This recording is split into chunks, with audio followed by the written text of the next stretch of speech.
lagi. Kali ini kita akan bikin resep roasted cauliflower atau bunga kol yang di roasted dengan mashed potato atau kentang yang ini kentang penggantinya, jadi penggantinya karbohidrat lainnya.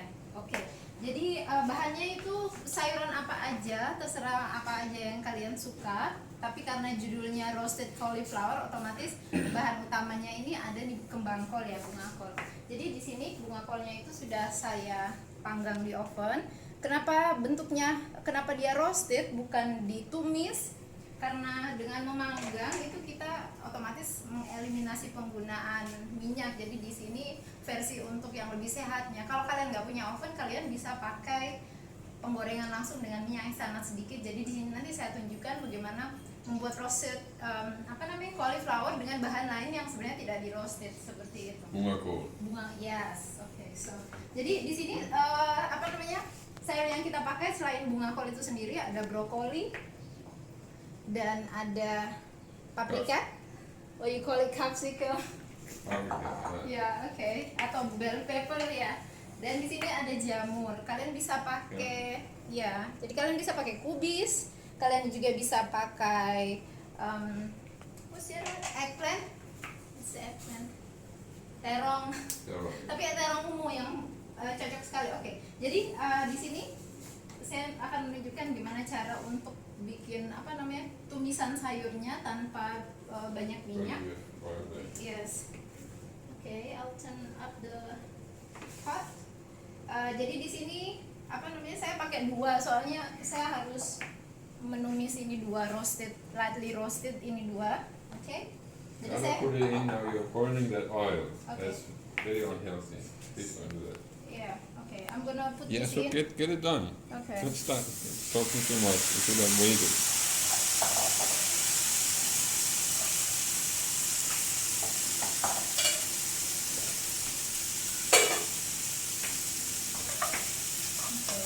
Maybe you wanna do the mashed potato while I do this?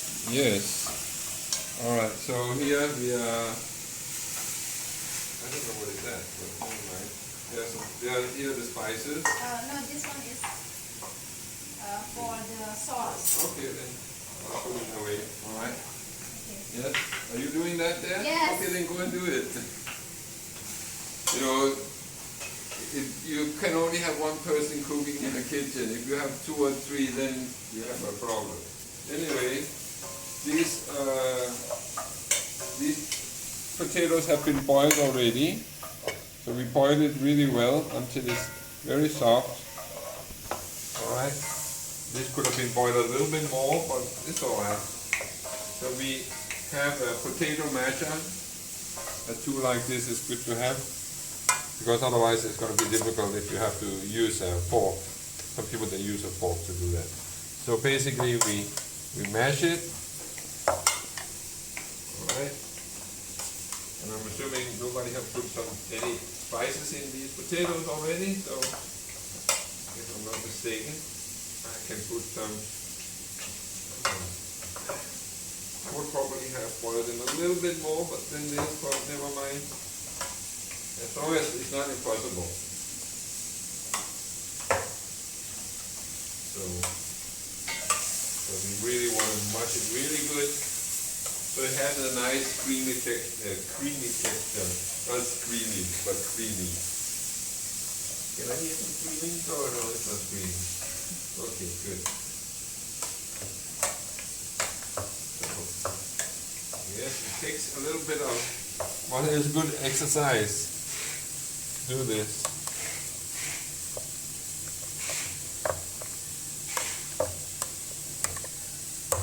Yeah, now it's starting to look the way I want it to look. Make sure we get all around in the edge, so we don't have these pieces hiding.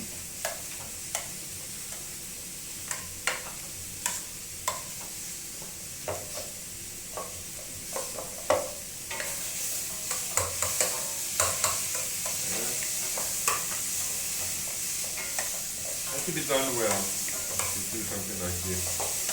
You can really enjoy the smoothie mashed potato. Okay, now let me put a little bit of black pepper. Just a little bit, and maybe like a quarter teaspoon. I like black pepper. Alright, and then a pinch of salt. Just a pinch. We spread that out.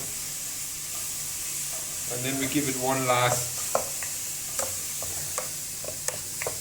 mashing. So we make sure the salt and the pepper is getting mixed in really, really well.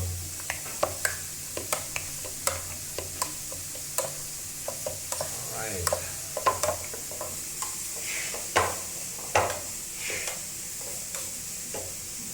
Yeah. Almost ready.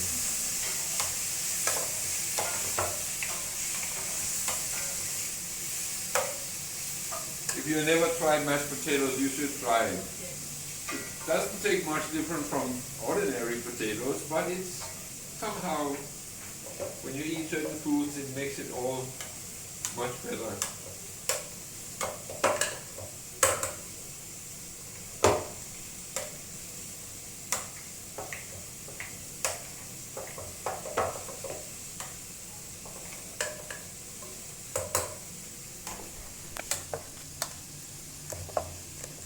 It's very nice now. There are no lumps inside, as you can see.